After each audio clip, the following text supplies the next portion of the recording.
Hey, coming up right now, a woman makes a run for the border to teach her boyfriend a lesson, and we're not talking about Taco Bell. No, we're not. Also coming up, a tech company wants to share your dreams by breaking into your mind. Ooh, a little bit later on, meet the woman who cried ice cream after visiting a sweet New York museum. Daily Flash starts right now. Double scoop.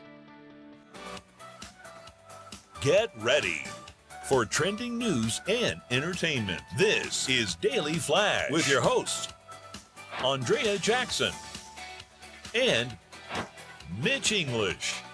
The fun starts right now. This is Daily Flash.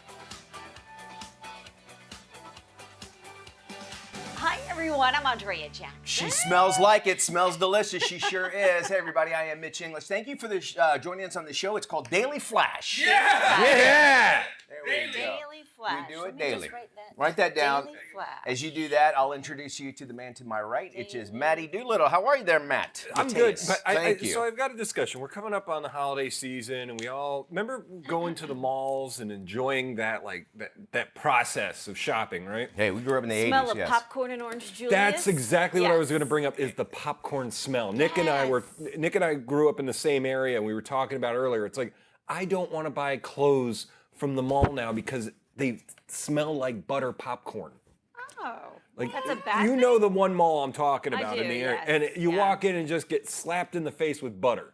It's kind of like when you go to the airport in Cinnabon. You be in the security line, and you can smell it. It's in like Terminal D. Some people But yeah, there is that very But I don't want my prominent clothes soaked in it that I bought because you take them home and they still smell like smell. it. Like the popcorn. Yeah.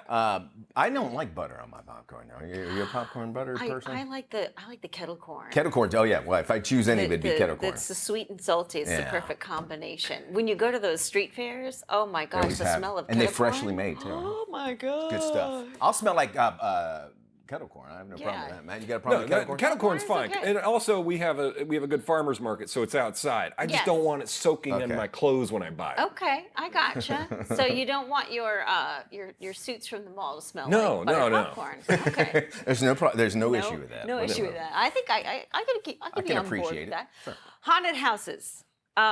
Would you buy a house if you knew it was haunted?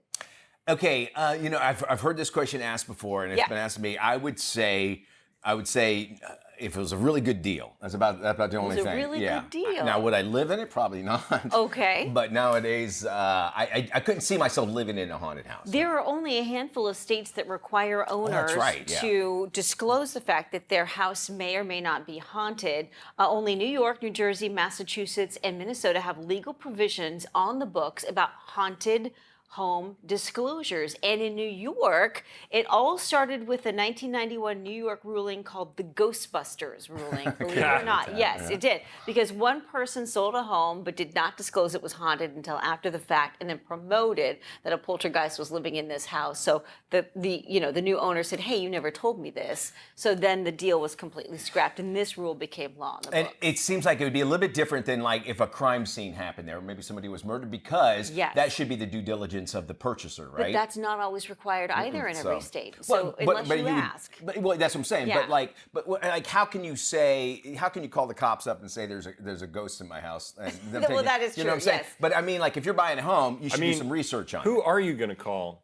it. Ghostbusters You Yeah, are. is my understanding. See what the Would you? law is. Okay, so would you buy a home if you knew that a crime scene occurred there? I wonder about that. I couldn't. I think I'd be I would too have a freaked out. huge issue Yeah. about it. Yeah. Oh, yeah. come on. We live in Florida. There's a crime scene committed in almost every I guess it house depends here. on what the crime so, was, I mean, Well, I mean, any body of water is probably a crime scene, right? That's so true. You go swimming all the time. It's true. That's good. That's something that you should contemplate behind that, because you fall in love with the house and you see it in all the movies. You fall in love with the Yeah. house and you find out it's haunted, and then what do you do after that? You get a small woman to come in, and Yeah. your kid's starting to look at the TV. You watch The Static. Conjuring, and then it's all over. Yeah, the buy some sage. I would say just turn everything, buy the house, turn it into an Airbnb, make There it you- a scary site, make money off See, of there it. you go. now That'd be that's- the way Pays to do for it. itself. There People you go. love that. That's type a of thing. great a great point. You're right. People do pay to like sleep and experience the haunted exposure. Pass of the dead people on to the people instead of passing the savings on. Saving on somebody other else. people on to There other you people. go. Check this out. A woman posted a video revealing how she deported her undocumented boyfriend back to Mexico after he cheated on her. That's pretty awesome. That's revenge.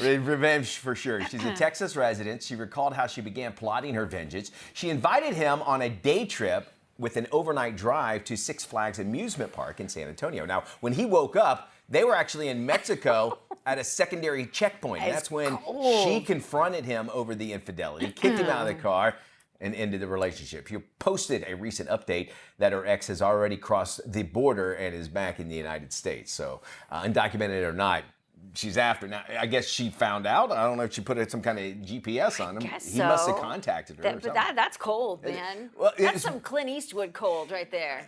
And now, falling asleep, like that couldn't be part of her plan. I mean, if he Doubt fall, it. you know what I'm saying? It must have. I would hope that she didn't drug him or anything. No, but I think what Unisomed happened is she picked him up late, like right after work at night, and then make it- decided to drive and do the Oh, trip. wow. So I think he fell asleep. She's like, "Don't worry, you sleep, I'll drive."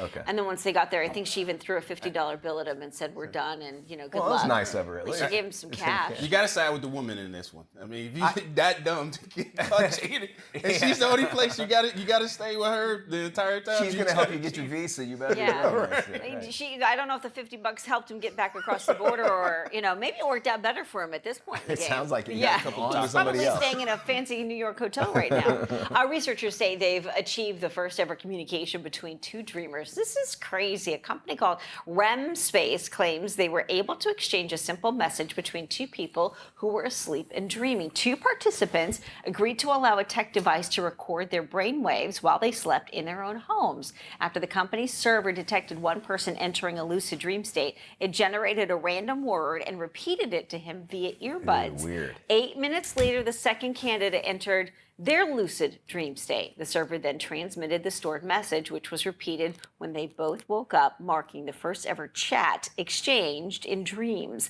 Lucid dreaming occurs when a person is aware that they are dreaming while they are asleep.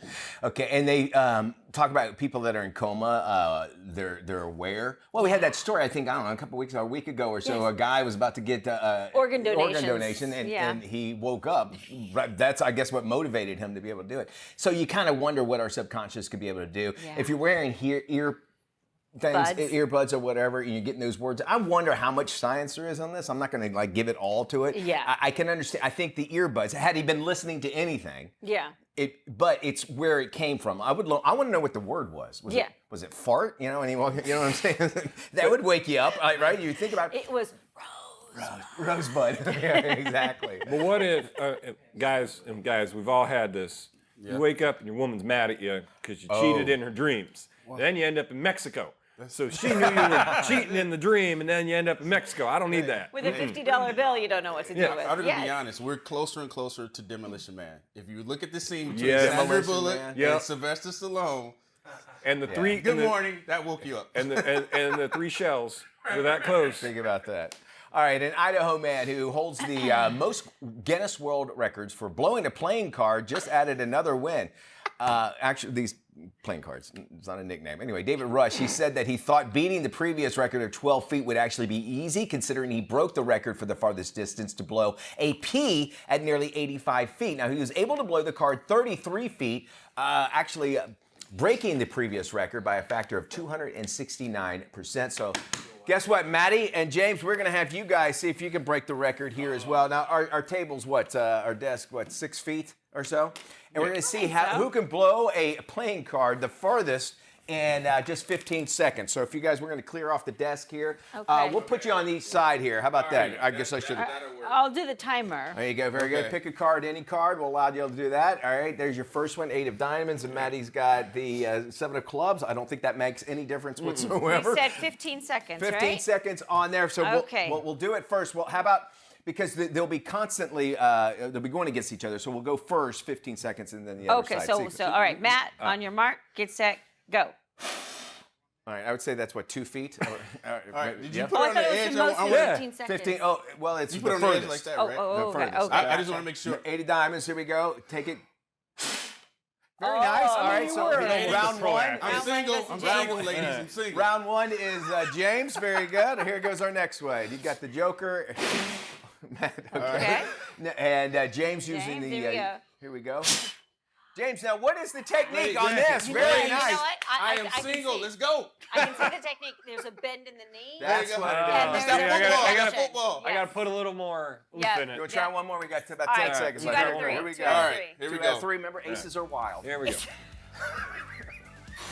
Matt, That we knee got to bend work on did your not work technique. for you. Finally, here we go. Well, I ain't got no kids. Very nice. James, our Three out of winner. three. James.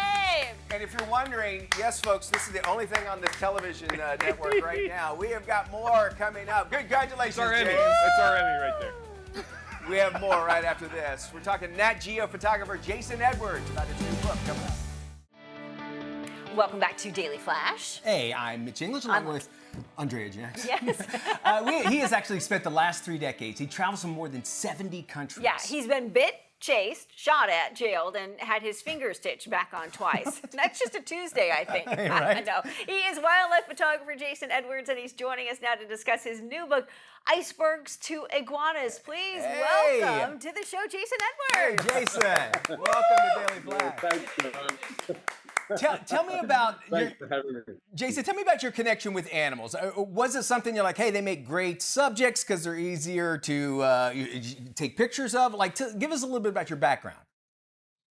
So I actually grew up in what would be regarded as a halfway house for wildlife. My father was a long haul truck driver, always bringing home injured owls and kangaroos and things like that. So there were snakes in the backyard, reptiles. So I never really knew a childhood without the immersion of wildlife. And then I became a zookeeper at 18 for 12 years, working with big cats and primates. So I think my degrees were all in the animal sciences. I think I was just destined to go down that path. Nice. Your work with National Geographic has taken you to every single continent. What are some of the most memorable moments from your journeys around the world? That's a great question. I mean, it's one of the things after more than 30 years on the road is I try and find everything and everyone interesting. Otherwise, it's really hard to leave home. I've got a family, of course. But I mean, when you get the opportunity to sleep in trees, 10 feet above lions, 2 lions below you and see the light change over ice in Antarctica or, a storm in the Amazon once took 45 minutes to reach me. And it sounded like there was a steam train coming through the forest. I mean, all of these opportunities are just staggering, let alone the Indigenous people that I get to work with around the planet. You are obviously not afraid to take chances here, but imagine that comes with extreme patience because we only get to see the end result. Yes. We don't see how much work that it takes to get that one shot. Let's say of a rare hummingbird or something. I'm just picking this out. How much preparation does it take? Or is it like, hey, I'm walking along and you see a hummingbird and take a picture? Walk us through that. I want to know. Well, actually, sometimes it is. You're walking along and then that thing is there. But I mean, a good example, there's a really rare mammal in Australia called a northern hairy-nosed wombat. It took 3 years for myself and a journalist to convince an editor to let me sit in a tree for 5.5 weeks. I sat in that tree for 20 hours a day, covered in swarm ticks, which if you scratch the bites, it's like having the mange and you can't stop. But I couldn't move because the animal's so timid. I took one photo in 5.5 weeks, and it took my wife 9.5 months with tick tweezers to get all of the ticks off my body. So that one shot wasn't even very good. I had to go back. It was a terrible photo. It was a terrible photo. No. But that was hard. That was hard work. It was, and you're sitting there, and during the day it's like 120, and at night it's 0. And this animal's nocturnal, so basically I'd get there when it was 120 and have to wait until it got to I don't know zero. how you do it, man. Wow. All night until the sun came up. So, And to hear that story, can I It's say just something? Jason, to hear that story makes you appreciate what you do more because we live in a world of AI where it's like, show me the wild-tailed herring in a tree and it's not real. For you to do that gives me extremely that much more appreciation for what you do and wildlife photographers do as well. Yeah, when you see these images, it looks so amazing, but there's also serious risk involved, not only patience. Did you ever think, you know what, this might be a little bit too dangerous? Only once I had Will, my son. That's when it changed a little bit initially. And I think the first few years at home, Geographic actually kept me at home so that I would have that time with Will. But once he got older and I still had to get on planes and go to unstable countries politically or on dangerous shoots, the psychology had to shift. And to be honest, Megan, my wife's amazing. She's so pragmatic. At one point, I was so distressed on a shoot. It was unstable. I wasn't distressed for that, but it was. She said, "You need to make a decision here and now. You are getting on planes and doing what you've always done, putting yourself at risk." And I have had so many diseases. If you can think of a disease or a rebuild, I have had it. I've had disc punched out, fingers slashed, arms ripped. My head stitched back, flap stick back on a few times, and insects living behind my eyeballs. And she says to me, "You've got to get on that plane, because if you don't, you need to find something else to do that keeps you at home." And I don't think our marriage had survived me being at home the whole time, to be honest. Yeah. Hey, you talked about one of the most patience thing. You got to be a patient father. I mean, wow, first off. But let's talk about some of the magical experiences that maybe an experience that you had that maybe might have changed your life, or really just said, along with what your wife's support, was a really magical experience. Can you share that with us? For sure. So it was actually one of my first shoots, actually my first shoot in Africa. So decades ago, and I'd been on the road for 3.5 months, and this wildebeest herd approaches this river and starts crossing. Crocodiles are grabbing them, lions are grabbing them, and the herd fractures. And the sky turns this ashen grey, and the herd moves across, and a single giraffe moved into the herd for protection of wildebeest. And the picture's in the book. You'll see it in the book. And it must have hit a high point in the ground, because the giraffe looks even larger than giraffes are. And I sat there at that moment. I only took 2 frames. And that frame to this day is the frame that I connect myself. That changed my life, my career path, and to be quite honest with you, who I was as a person and how I saw the world. Because it was just so magical, so biblical, if you like. It was so spiritual for me to see that scene, that I thought to myself, this is where I'm meant to be. This is what I'm meant to do. And I was fortunate enough as a young person to have a passion and have some skill, and to manage to do a career in that. Yeah. Jason, wow, incredible, right? Amazing. Jason, we could talk to you all day. No kidding, Thank right? you so much for joining us. Jason's new book, From Icebergs to Iguanas, is now available on Amazon. You can also find out more about Jason at his website, jasonedwards.co. And again, get this book, because it'll appreciate what photographers have to do and what art really is. Really.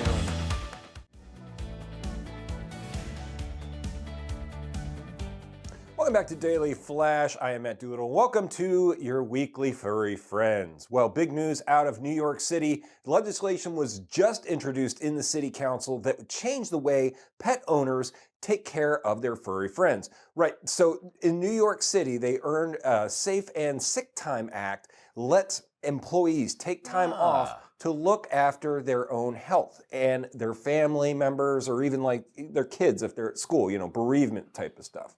If the school's closed, they can watch them, or if there's an emergency or anything like that. Well, this new bill, employees might soon be able to use that sick time to care for their pets and service animals as well, which I think is a great way to introduce this. Here's how it would work.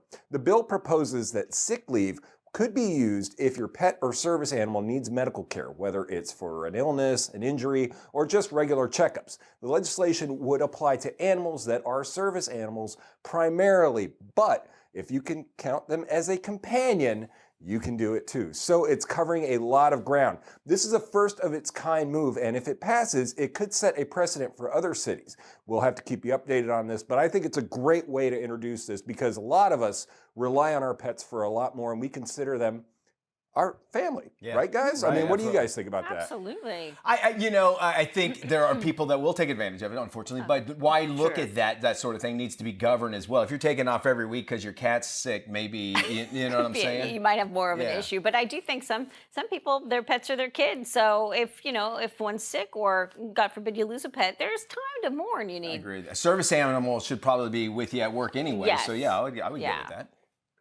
And this next furry friend story, and Mitch and you and I can kind of kind of relate to this. Yeah. Some mouthy pets need to be adopted every once in a while. I'd like to thank my wife for taking a chance on me. Well, a couple in Central PA took a chance on this good boy, Jax, and found him a forever home.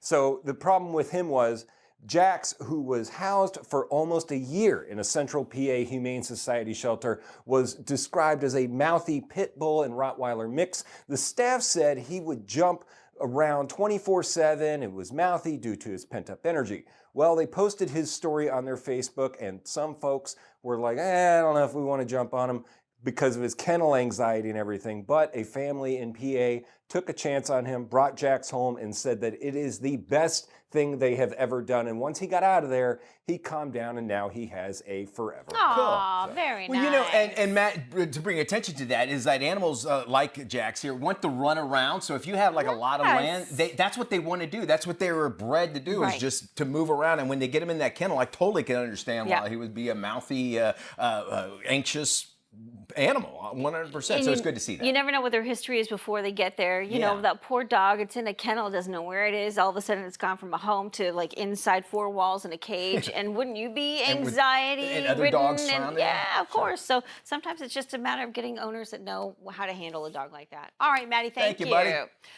So this story keeps making headlines. The Miami Heat honored player Dwayne Wade by unveiling a statue of the basketball legend. He's now the first Heat player with a statue outside of the arena. However, while it's considered a great honor, many say it bears absolutely zero resemblance to Wade. And since the ceremony, the statue has gone viral for all the wrong reasons. Now, Wade spent all but one of his 16 years in the NBA with the Heat, helping them win 3 NBA Finals. The 13-time All-Star and 8-time All-NBA honoree was inducted into the Hall of Fame last year. The statue was revealed 8 months after team president Pat Riley announced his plans to honor number 3. Now, what I understand, which is interesting about this whole thing, is Dwayne Wade was part of the design and sculpture of this statue approved this? all the way. So he approved it. It looks nothing like him. Matt, our basketball kind of guy here on the show, I can't see it. I looked at it several times. Yeah.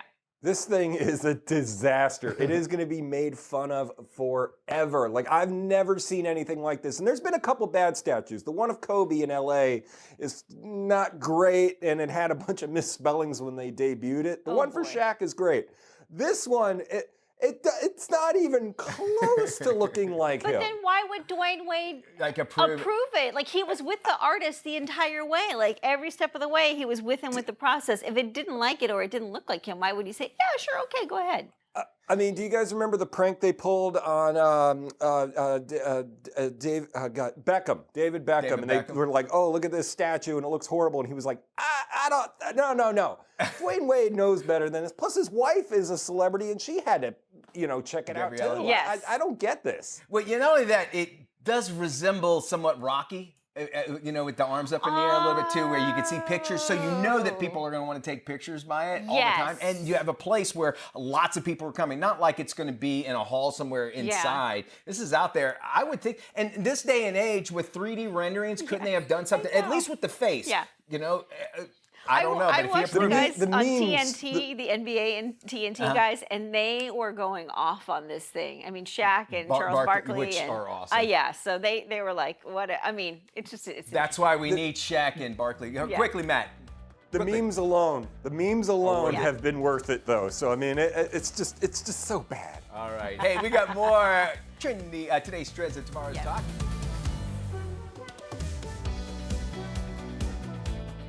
This is Daily Flash with your hosts, Andrea Jackson and Mitch English.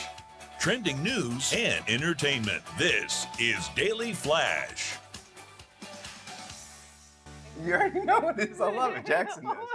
Hey, everybody. I am Mitch English. I'm Andrea Jackson. This is Daily Flash, your source for trending news and entertainment. Man, we're so glad to have you here. We We're going to are. have lots of fun. Guys, you're the only lady in this room right now. I love it. I'm I so love sorry. these odds. Yes. my favorite. We love having you in here. However, one thing you will never get, well, I hope, you never get to go into the men's restroom here. If you guys have been, all of us been in the men's No, I've restroom. not ventured into As the God men's is my witness, there is a sign in the men's restroom that says, "Do not bring food in here." Yeah. Yeah, All right? no, in the commode. In the commode. I mean, In like the commode. you sit down on the throne and there's a sign in there. There's been pizza boxes and a couple burrito wrappers. Who is eating? Who is eating in the bathroom? You got to replace it. Oh, Brandon. You got to replace it. So it is what it is. Yeah, Right? yeah. We have a sign in on it. the toilet. What? What? I Have you will never been take to a you in restaurant? there and show you. Yeah. Oh my. Do not bring goodness. food into the bath. And I'm like, I go, I mean, you're that hungry. Wow. Yeah. God bless you. All right. So I've had this before. You know, we think about architecture. Have you ever thought why a bathroom stall doesn't go all the way down to the bottom? Yes, yes. Okay. Have you ever thought, anybody know why? No, Okay. Well, first off, you would think it's less wood, so it would Yeah, not cost cost much. effective, All right, let's sure. take that out of there. But believe it or not, if there's an emergency, it's easy to see if there's anybody in there, number Okay, one. so you can dip under. Most, though, is for janitors, it's easier to clean under there. So think about okay, that. That makes sense. So, I and then never thought also of it's that. cheaper to get a door that only goes halfway. Wasn't that on a Seinfeld episode? It was Seinfeld was talking about the. It's funny you say that about the handicap restroom. Okay. Should what do y'all say? Should people that are not handicapped be able to use the handicap bathroom? in their Yes. par- yes, I right. say yes. Yeah. I And say yes. and okay, the as only long time. as there's not another Thank you. handicapped person in there that needs to use it. Thank you, Yes. because and gotta if you've go, been I in gotta them, them go, things bro. have got they have their own. Nice, it's plush. They're huge. They have their own sink in Sink, there. yeah. It's They got great. rails. Yeah, Yeah, right. You got back problems like me. You need the rails. Hey, I'm And you can take a buffet in there. All right. There you go.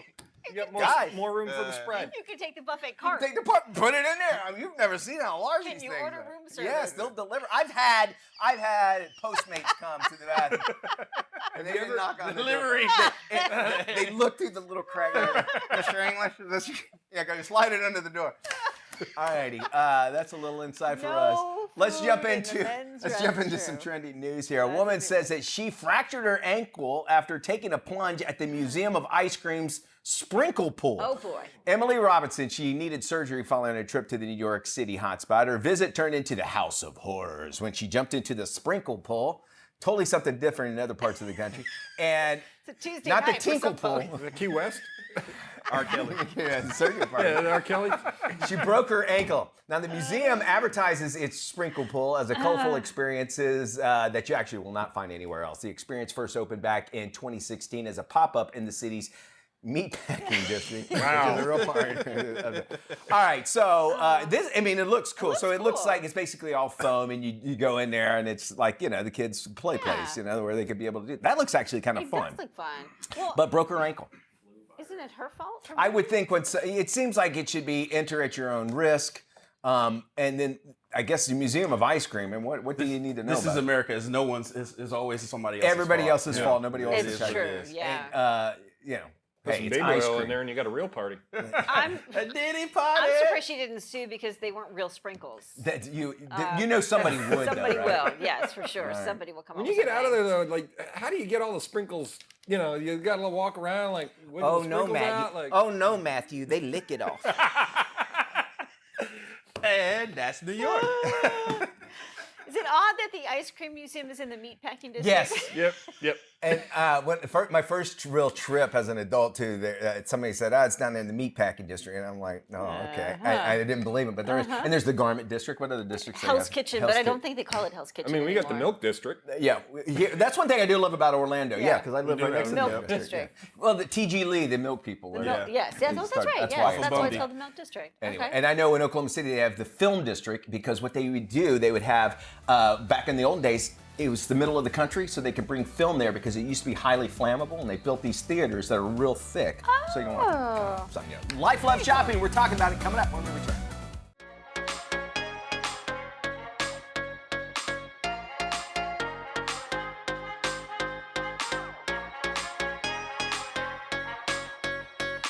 It is time to dive into some life love shopping. Did you know if you hold a cup of warm coffee in your hand, you're more likely to judge someone as warmer and kinder than if you were holding an iced coffee? Yes, it is a new book. The author of the book, What Your Body Knows About Happiness, Janice Kaplan, joins us now to explain how to use your body to change your mind. Janice, welcome.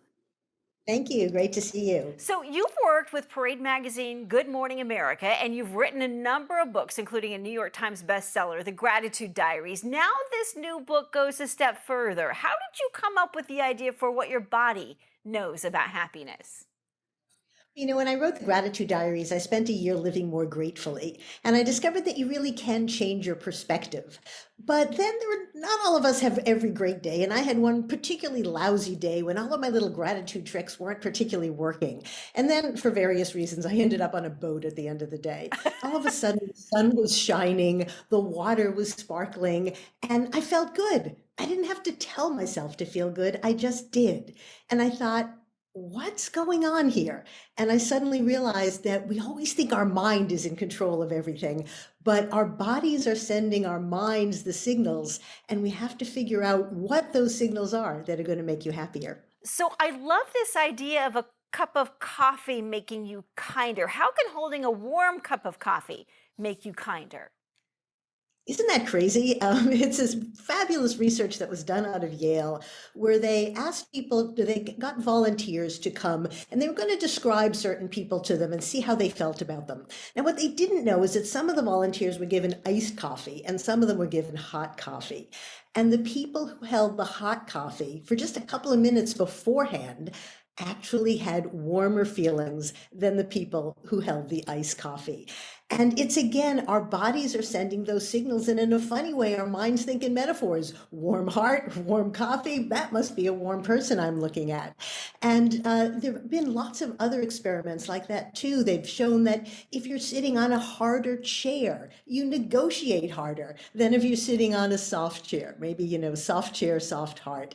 And our bodies are constantly telling our minds things that we're not aware is going on. There was another experiment where people who were given a resume judged the person as being more serious if the resume were on a heavy clipboard than if it were on a light clipboard. Again, their body was signaling this person must be a heavyweight, not a lightweight. Interesting that you mentioned all these tactile experiences. You also say going somewhere new can up your happiness factor. Does it have to be a 5-star vacation? Well, it's nice if it is. But, yeah, right. Absolutely not.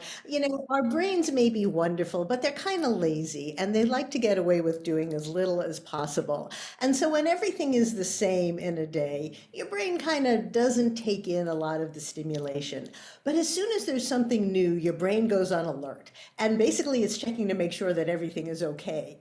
But it can be something as simple as take a different road when you're driving to work. You'll see things differently. Go to a farmer's market and buy a fruit that you've never bought before. You'll suddenly taste things differently. Anything we can do to arouse our senses, to get our brains paying attention, gives us just a shot of energy and a shot of excitement. I love it. Just a few seconds left. One other way that we might be able to be happier right now. Okay, sit up straight, sit up a little bit straighter. Research shows that when you sit straight and hold your head up high, it actually changes your attitude. You're actually better able to access happy memories and happy emotions. When you're slumped, you do that when you're in a depressed mood, and your body says, and your brain says, there must be something wrong. So sit up straight and you'll feel better, and you'll like this interview and this book a lot better too. Janice Kaplan, thank you so much. The book is What Your Body Knows About Happiness. It's available for pre-order right now on Amazon. KSA Entertainment is dedicated to uplifting the communities we serve. Through KSA Cares, we're bringing awareness to the causes that matter most, supporting those who work tirelessly to make a difference. From honoring veterans to championing environmental responsibility, KSA Cares is committed to inspiring positive change. At KSA Entertainment, we're here for the stories that bring us closer. Innovate with us. We can make a difference. Hey, with inflation still impacting wallets, we're all looking for ways to save big and small. So we've got a new tip for potentially lowering your auto insurance. Here's the story. Shopping for that 2025 vehicle? Well, you'll need auto insurance, and Experian has a great way to possibly save you money. Their insurance marketplace with ongoing rate monitoring feature does the legwork so you don't have to by comparing policies from more than 30 top providers to potentially find you a better rate. all of our costs have gone up, insurance included, as a result of inflation. So our groceries, our gasoline, auto insurance are all taking more money out of our wallet. Experian introduced its insurance marketplace to help address one piece of that puzzle. And we comparison shop on your behalf, essentially. When we find a better rate, we'll notify you of that. What we have found is that on average, people save about $800 a year, actually a little bit more. That's really significant when it comes to putting gasoline in the car or maybe buying groceries, but helping you better manage your finances. And it's generally recommended to evaluate rates every time the policy is up for renewal. According to an Experian survey, utilizing a comparison shopping resource is the top method consumers will use in the future to research prices versus going directly to carriers. Our insurance marketplace actually can help you bundle things like homeowners insurance and auto insurance, which could also bring you additional savings.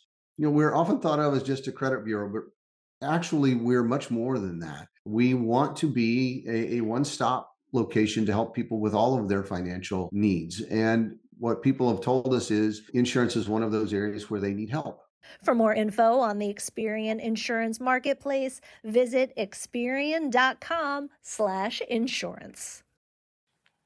A British woman who applied for a job as a motorcycle stunt rider said her application was returned after nearly 50 years. It was apparently lost at the post office. What? 70-year-old Tizzy Hodson said she mailed the application in January of 1976. She was hoping to land her dream job as a motorcycle stunt rider. The letter recently arrived in her mailbox with a note at the top saying, "Late delivery by the post office found behind a drawer, only about 50 years late." Wow. Hodson said she was never discouraged when her letter went unanswered. She went on to work as a snake handler, aerobatic pilot, and a flying instructor. Aerobatic pilot, I should Okay, say. so hey, if you could take that picture again, Marilyn, of her. Okay, you guys seen the movie The Jerk? One of my favorite movies of all Yes, time. yes. He runs off to the circus with the motorcycle lady. Tell me if that day they don't look alike. That's 100% her. Right? Oh my gosh. Look, James, sweet baby, Yes. right there. Look, James, look up. No, right here. Look at that. Now look at her. Yes or no? Yes, That looks yes. just like the girl. Yes, Now, she 100%. had I more would say wild hair. yes. First off, I think this is awesome. Yeah. Number one, that you talk about a long time ago, 50 years Yeah, ago, 50 years. for her to do it. That is something people want to see, Yeah. like a woman doing that. So I can imagine feeling like her career was taken away from her. Yeah. But then, listen, I don't clean my house every day, but for 50 years not noticing something. And that was stuck in the back of the drawer. Right.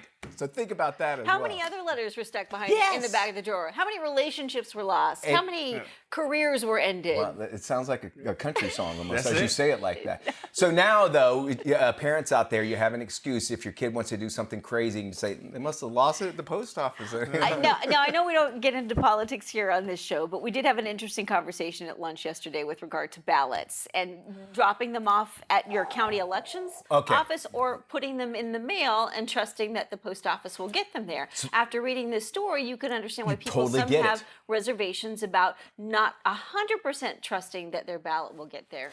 And here Yes. in Orlando, a postmaster in jail right now because he threw away mail-in ballots. Yes. Which freaks me out. Caught busted dumping ballots, I got yeah. mine, and we talked about this Yeah. conversation. I got my mail. I was very happy. He even sent me a sticker. I filled it out, and I send it off. Right next day, because it's local, it's a Yes. local thing. They send me an email that says, "Hey, your signatures don't match." Which I think is great because at least they're paying attention. Somewhat. Yes. But you've seen my signature. I Yes. mean, I have a very eclectic signature, right? Don't show it off. If somebody's I am not going to show it off, but you know, You couldn't copy Jackson it if you wanted has to. seen it for years. Yes. You know, I've known her for 25 years. So anyway, they look at it. This is the conversation. I call the lady. They tell me what number to call, and they say it needs to be cured. So I call the number up. The lady goes. She goes, "Yeah." I give her all my information. And she goes, "Okay." And oh, wow, that's a signature. Oh, okay. And I go, "Yeah." And she goes, "Wow." Okay. It kept on going. Wow. Starts laughing like this, right? This is a true story. And so then I go, all right. I go, what do I need to do? She goes, well, you need to fill out this form, yada, yada, yada. This is the conversation. All right, Hand you in need to heaven. fill out my end of the heavens. she goes, you need to fill out the TPS report. You can mail it in. Sarah, come here and look at the signature. What? God is my witness. She said, and then come over, and the other lady's laughing at my signature. And I go, she goes, oh, that's a crazy signature. I go, well, you know, I'm on TV, and I don't think she heard me because she was laughing so much. And I go, I sign it a lot. Like, I felt this big. Anyway, so I had to fill out another form, send them a copy of my driver's license, and then mail it off. And then we got into the discussion of these electronic signature things. Yes. When you get your driver's license, it's a little tiny thing about that big where you got to write your name. That looks nothing like my eclectic signature. No, it doesn't have enough space for you to do. I had the same issue because mine goes a little bit crazy too. But and then even at the grocery store, when you go to pick up a prescription, have you ever noticed? Yes. Half the time those pads don't even work. I'm like, how do they even know? Like I'm even signing for this thing. But it does bring. Okay, and then they said, well, you can also drop it off. Yes. Okay, and I go, well, then why didn't I just vote? I just could have went up and voted. Right. And done it That's the thing. I think I'm going to do that next year. And then my other question to you was, if you go in and cure it, so to speak, well, why just bother with that? Just go in and physically vote. That's Are the you able point. to do that? It takes too long. If it's early voting in your area, but it takes too long. Yeah, and my wife, she's like, I'm going to go in. I'm going to go do it. And it's right down the street. So from now on, I'm going to start doing that. You're going to do that, yeah. I think it's the best thing to do. Yeah. We got more must-watch movies. Yes, Maria, based on the opera star Maria Callas. It's Angelina Jolie's new role. It's our must-watch movie of the week. We're going to give you a sneak peek and see what you think about it. Don't go anywhere. We're going to have some fun right here on Daily Flash. We don't mail it in here. No, we don't. We phone it in. That's what we do.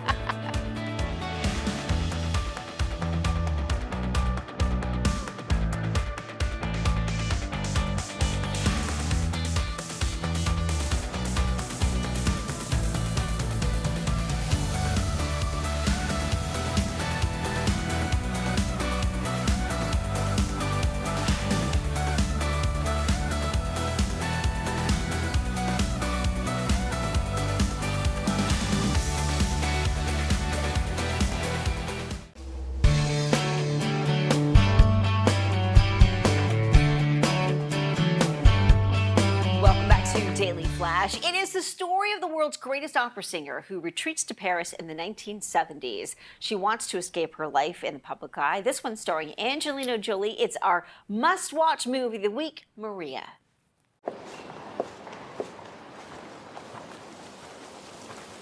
I'd like to walk with you through your life. Should I call you Maria or La Callas?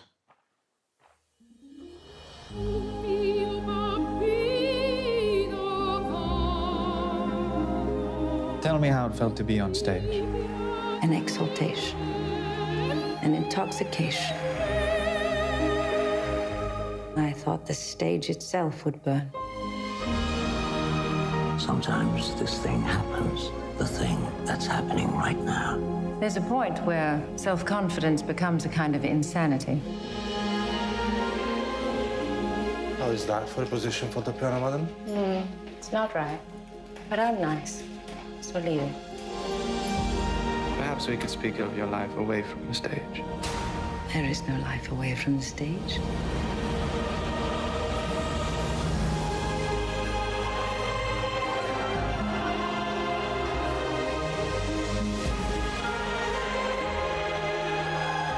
Our readers want to know what the hell happened to you.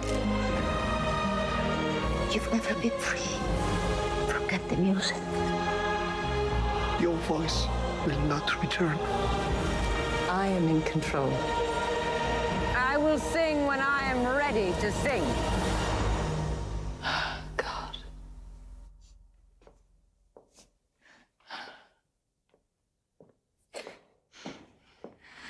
Let's go.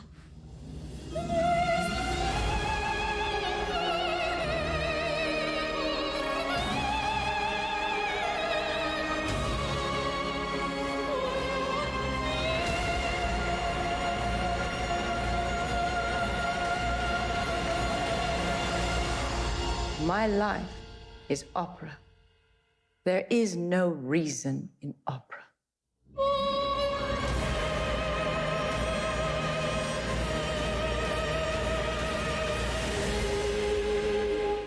Had she been a fat lady, this would be perfect to say, it ain't over till the fat lady sings, but it is for others. Bye-bye.